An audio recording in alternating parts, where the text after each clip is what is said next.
This channel has covered the obscurities of the original Animal Crossing, the seeding plagues of Wild World, the strange DLC of City Folk, the Dream Suite overwriting your save in New Leaf, and the unappreciated spin-offs of the series.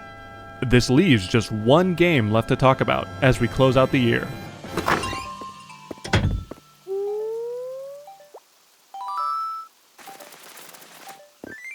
So today, let's finally take a look at the various glitches and trivia in New Horizons.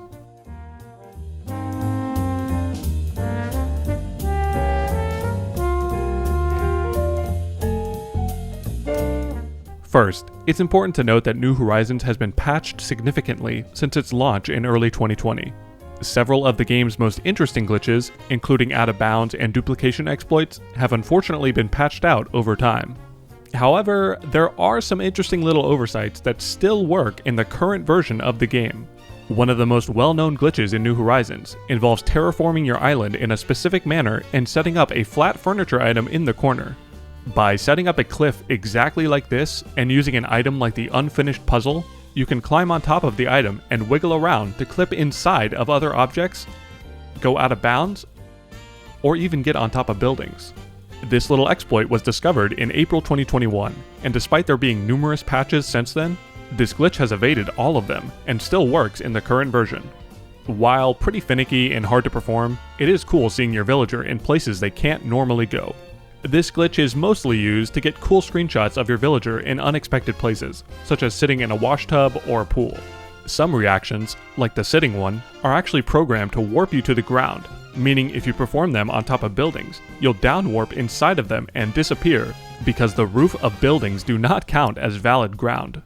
It may seem like this glitch is just for fun, but this also has a practical use as well. If you abuse this to glitch inside of a larger table, this actually allows you to place items fully centered on top of the table, which is normally not possible. Trying to place an item normally on a table like this will always result in it sitting on the edge, so I suppose this glitch unlocks a cool decorating possibility. Another glitch with terraforming involves the ability to put trees on the very edge of cliffs. Normally, if you try to plant a tree on the very edge of a cliff, the game won't let you and will claim there is no space to properly plant one. However, by performing a specific terraforming setup and demolishing the cliffs around a tree, you can actually get one to grow on the edge of a cliff. This glitch by itself isn't too exciting, but if you chop the tree down at the edge of a cliff, another funny glitch can occur. If a villager detects a tree stump in their direct vicinity, then there's a chance that they will sit and relax on it. But by placing a tree stump on an isolated cliff edge, the villagers will recognize it as a valid place to sit, and when they attempt to sit on it, the game responds by basically teleporting them upwards to the stump. And it is admittedly pretty hilarious watching them super jump upwards just to sit down on a stump. Now, while we all wait for the next Animal Crossing game, I've recently gotten into the world of Infinity Nikki, who were kind enough to sponsor this video. If you've watched this channel before, you'll know that I'm a fan of both adventure games like Zelda and cozy games like Animal Crossing. Infinity Nikki combines both of these genres and delivers an immersive open-world experience blended with the series staple dress-up mechanic. In this game, Nikki and Momo travel the nations of Mirrorland, and I have to say, this open world here is pretty rich. Built off Unreal Engine 5, each of the game's nations has its own unique style, culture, and detailed environments. Like past games in the Nikki series, there are tons of outfits to choose from, some of which offer special abilities and unlock new ways to explore the world. Further, I love that there's no pressure on you to quickly breeze through the game. Instead, you can progress through the world at your own pace, taking on dungeons, puzzles, and platforming challenges whenever you feel like it. Of course, that's assuming you can stop yourself from doing all the cozy side activities, like fishing, bug catching, and taking care of animals. Since, let's face it, I'll probably spend hours just fishing. As of today, Infinity Nikki has officially launched, so if you're curious to try it out, you can check out the link in the description, and also use my gift code to claim some free rewards. Back to New Horizons. Some of the most infamous glitches involved, naked player characters and villagers. Normally, when you take off all of your clothing in New Horizons, you're left with a white tank top and shorts that are permanently attached to your character. But apparently, if you visit another player with a spotty internet connection and you walk into their house while they're changing clothes in the mirror, it is possible to see what the villager model looks like without any clothes at all. The developers at least baked in a black stripe across the chest and bottom for all player models, so even if you do come across this glitch, you won't be flashed with anything too heinous. With the introduction of Happy Home Paradise, I guess the animal villagers also wanted to get in on this nudist action, since inviting villagers to the new cafe caused them to load in without their clothing. Oh, I can't. Listen, I'm used to seeing KK Slider without his guitar, but I draw the line at seeing villagers like Coco or Marina without their shirts on. Thankfully, this glitch was patched in December 2021, but we did have a funny month of running a nudist cafe while it lasted. Next, I want to shift focus and highlight some of the underappreciated aspects of this game. First, this game is absolutely gorgeous. The cartoony character models contrasted with the realistic furniture works so well in a way that's difficult to describe. The sheer amount of detail that goes into each and every furniture item cannot be understated. Between the thousands of items and all of their customizations, you really have to applaud the design team here. If we take a look at concept artwork for the items in this game, you can see all the meticulous detail and real-life reference photos that help bring these items to life. If you ever take the time to look at some of the items in this game, you will notice immense attention to detail. While I'm glazing the visuals of New Horizons, I also want to shout out the audio design in this game. From each footstep, to the little UI boops, and the fantastic OST, this game's audio design is frankly one of the best I've ever heard. There are of course some Easter eggs involving the audio, as the game's television items play scheduled programs at various times throughout the day. The audio from these in-game TV shows are actually sped up Japanese, and when slowed down, you can actually understand it.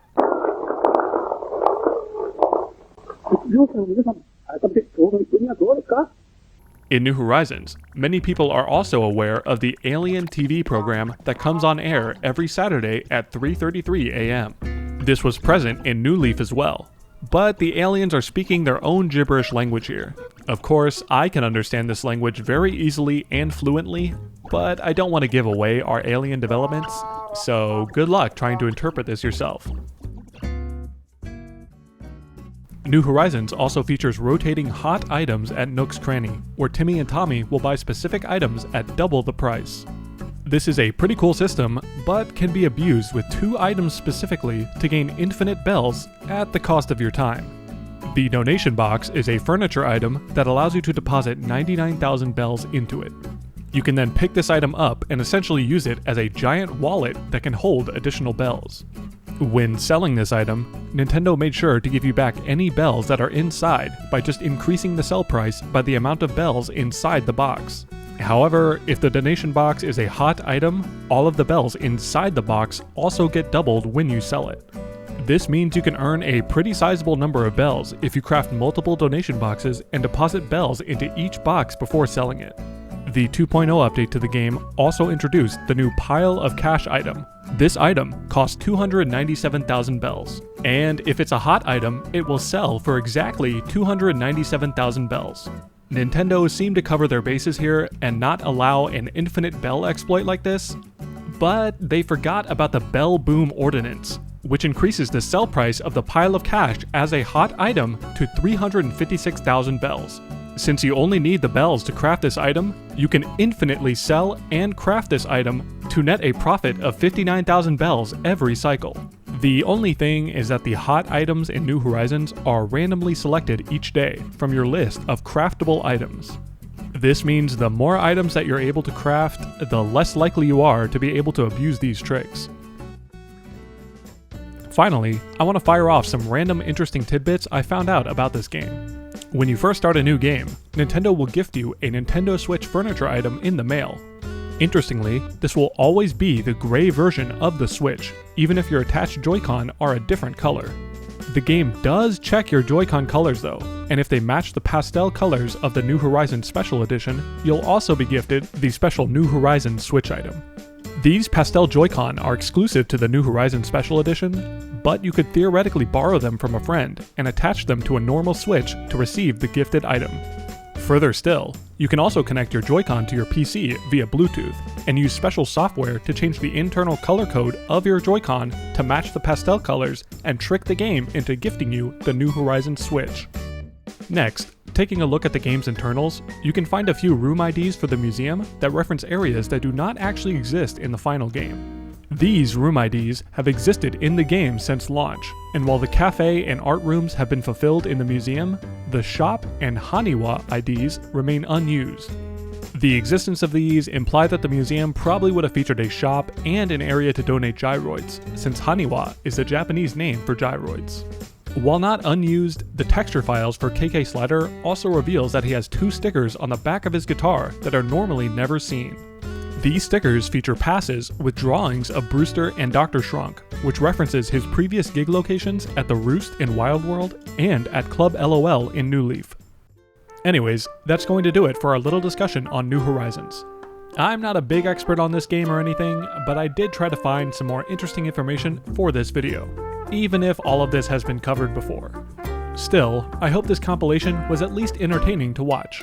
Thank you to the Cutting Room Floor and Nookopedia for documenting a lot of the trivia I shared here. And of course, I'm always appreciative of my community members and patrons for supporting this channel. Big thank you to Lunascape, Cynthia, Cass, Dylan Trudeau, Sully Marina, Villager, Hornet, Tarumi, Vinny Diddy, Pidge01, Kai D, ComfyBoy404, Japan Eat, Zip, Bobby Nard, Comfy, Holly Molly, Exploding Bears, Tenchi Prime, Idrin, Goosefart, Clifford Longhead, Margery, Puff, The Casual Perry, and Cray. We have 2 videos left until the end of the year, so I hope you look forward to them, and thanks for watching.